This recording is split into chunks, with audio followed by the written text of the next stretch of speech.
வணக்கம். Sumathi education dead paper 2 psychology பற்றி பார்ப்போம்.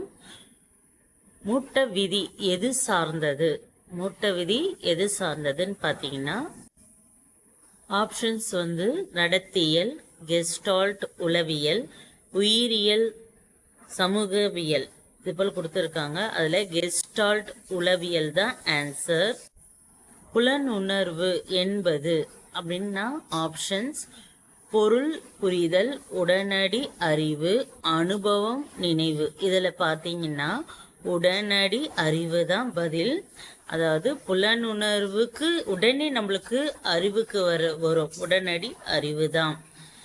இல் பொருள் காட்சி என்பது உண்மையான காட்சியா, நினைவாற்றல், இல்லாததை காணுதல், உணர்வு அப்படின்னு பார்த்தீங்கன்னா இல் பொருள் இல்லாததை காணுதல். இல் பொருள் காட்சினா இல்லாததை காணுதல்.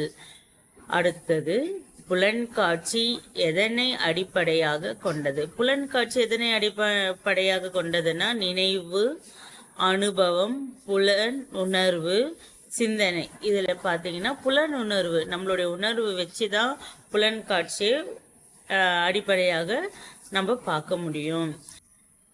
சுமதி எஜுகேஷனுக்கு சப்ஸ்கிரைப் பண்ணுங்கள், லைக் பண்ணுங்கள், ஷேர் பண்ணுங்கள்.